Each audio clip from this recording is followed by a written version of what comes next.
Okay, gang, we found it.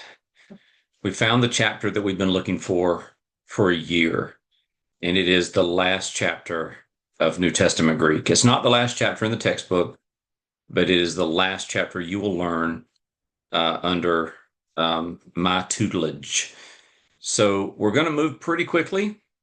Like a lot of chapters, it has new stuff, but not new learning.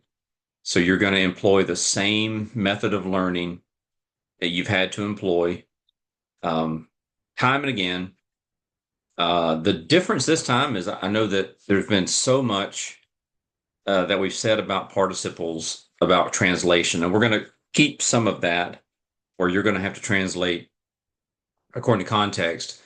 But this section with the perfect participles, I think you'll find it to be a little easier because there's a little more narrow window in terms of how you're going to translate it.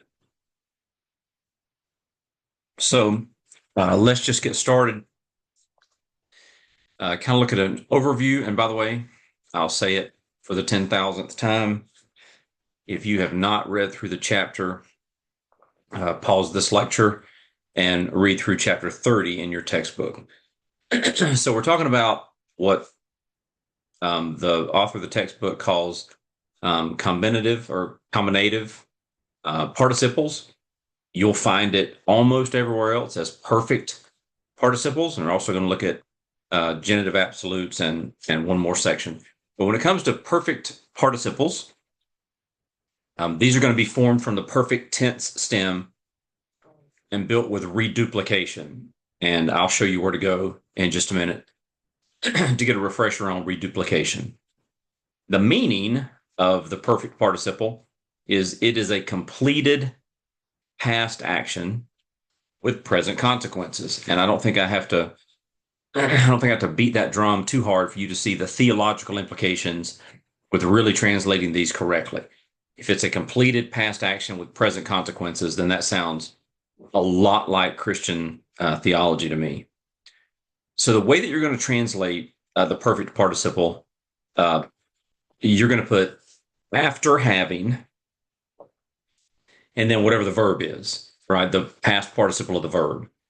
For instance, after having eaten. In some cases, the word after will be optional depending on context.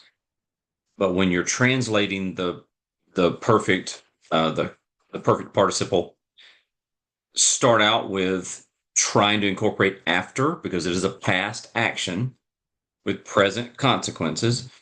So try using after, and if after just doesn't work, remove after and just translate the best you can according to context. Here's how you're going to form the active. You have the reduplication.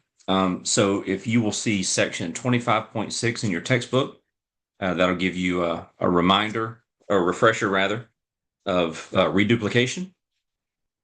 But you can see the reduplication there, the lambda epsilon plus the perfect active tense stem, and we're doing the first perfect active participle of luo, I loose. So it would be le luque or le lucantes. So the reduplication, the lambda epsilon, the stem, lambda upsilon, your tense formative, which is the kappa, and then there's your morpheme for your participle and your case ending. This is what it's going to look like.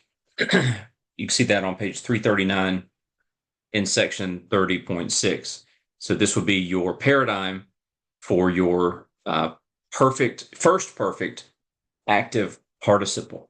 Now, the way that you'll translate this, we've already said that you're going to use after. So if you're looking at the singular there, look at the masculine singular, le leucos, right? So the masculine nominative singular, you're going to say after having loosed. That's pretty easy. Essentially, you're going to translate the accusative the same. So it's the genitive and the dative that's going to feel weird when you're trying to do it. So the genitive, without any context, and I've got it written down here, there's a reason I'm looking off screen. The genitive the way you're going to translate it, and this is obviously free of any context, is something along the lines of ones having loosed. And then the dative would be 2 or 4 after 2 or 4 ones having loosed. So that is the first perfect active participle. That's how you form it with the reduplication, the perfect active tense stem, the tense formative, the morpheme, and then the case ending. As in past lessons, Dr. Mounce says that if you will memorize the nominative and the genitive singular in the masculine, feminine, and neuter, then it's going to help you identify it. So here's that. So that was the active. And now let's look at the middle passive. First perfect middle passive. Again, you've got the reduplication, perfect middle or passive stem, the morpheme, which is minnow, and the case ending. And this is what that paradigm is going to look like. And that paradigm is on page 340, section 30.8. And again, you're going to use after having, so look at the masculine nominative singular, after having loosed for oneself, right? And then the accusative is going to be really similar to that. After of one having been loosed or having loosed for oneself. Again, you're getting into more art than science here, where you're going to have to translate according to context. Here is the nominative and the genitive and the masculine, feminine, and neuter for the first perfect middle and passive participle. That's it. That's your last participle. You're just going to employ the same translation and study techniques that you've been employing to try to remember it, and you're done with participles. Also in this chapter is something new for you. It's a genitive absolute. It is a a genitive absolute, and you can see this starting in section 30.9. But in Greek, a genitive absolute is when you have a noun or a pronoun connected to a participle. So the noun and the pronoun and the participle will appear together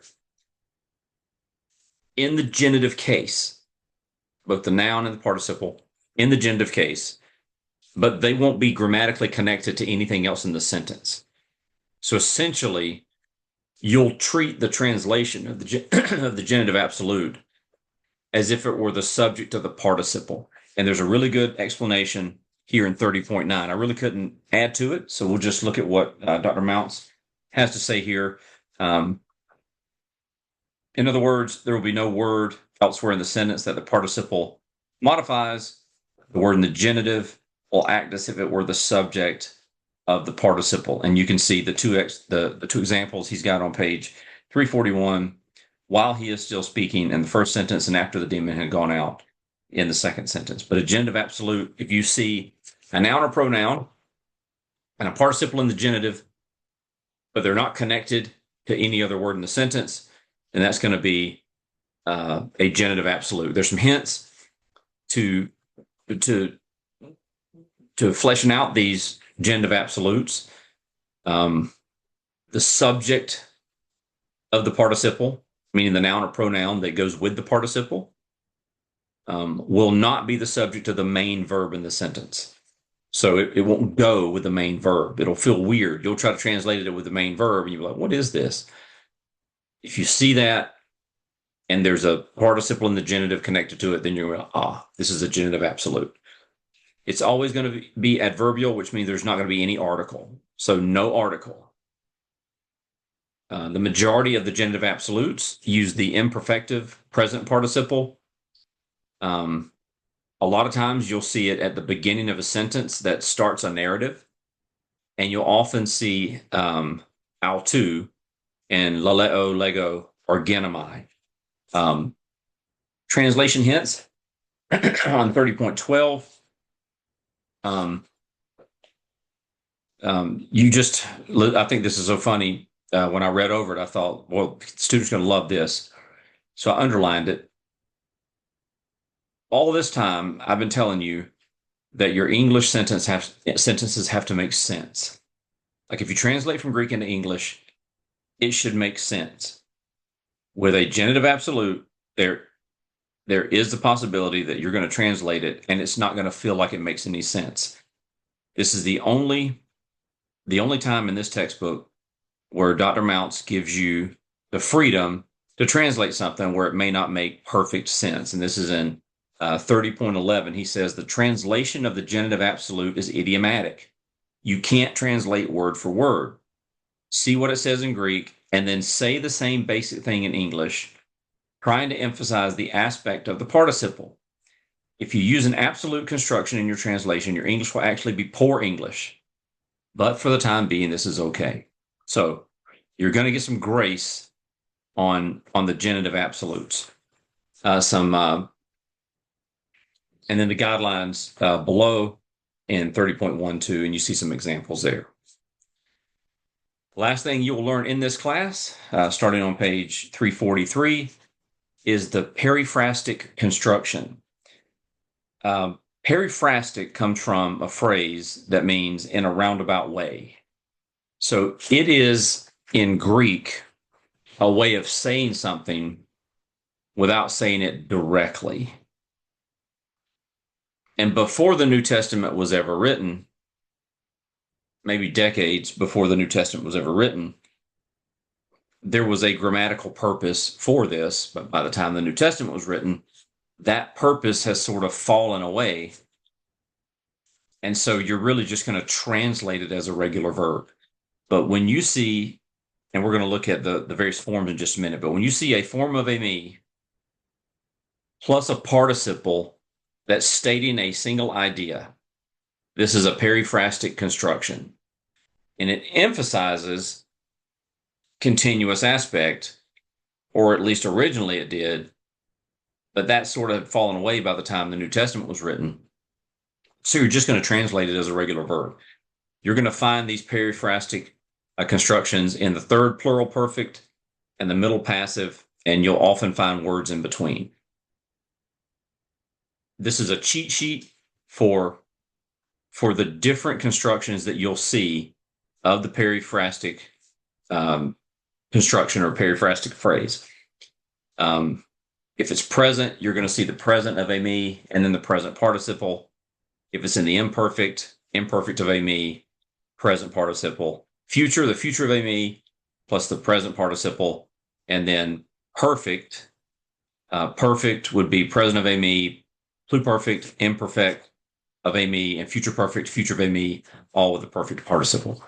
Again, I'm kind of breezing over this because you're not going to spend a lot of time on it. You're going to work through it in your workbook, and then you'll never see it again unless you go to graduate school. So this is really the last thing that you have to learn. Up to this point, we've said if you come across an adverbial participle, then you're going to use either while or after because. And that was good enough to get you through translating the sentences in the workbook. But you just need to know that within adverbial participles, there are other translations that you have to remember when you're translating the New Testament. And the three different formations that he talks about in the textbook are instrumental. So if the participle is explaining the means by which an action occurred, then you're going to translate it using by. And again, remember with participles are like putting a puzzle together. You have to keep just putting pieces in that spot until you find the right piece. But just as a hint, if you are translating a sentence and the participle is describing the means by which an action occurred, put by and see if by works. If it's concessive, meaning that something is being conceded in the sentence, even though. And if it's just a regular verb, you just translate it as a regular verb. And that's it. And you've seen this before. This is a cheat sheet for your morphemes. You see what you have in every case for the active and aorist, the perfect, and the middle and passive. And folks, that's the end of your Greek grammar. Read through the textbook. There's nothing in this chapter. I know that I've breezed over a lot of this, but there's nothing in this chapter that is different than the things you've had to learn up to this point. I took much more time in the beginning of the year explaining the parsing, going through every word of the parsing, but you guys are doing great. You understand what you have to do, and so there's no need for me to just belabor the point. And you have 2 vocabulary words for this week. You have mayday, but not, nor, not even, and you have presbyteros. Presbyter is where we get the word Presbyterian from, presbyter. Presbyteros, you can translate that elder or older. You'll see that in Paul's writings to Timothy, 1st and 2nd Timothy, he uses the word presbyteros quite a bit. So guys, that is perfect participles, genitive absolutes, and periphrastic constructions. This is the last lecture that we'll have on grammar. We'll have one more lecture for your benefit that won't be recorded to talk you through the final exam. But this should get you through the rest of the semester in your regular work. And I'll see you for the next lecture as we prepare for the final exam.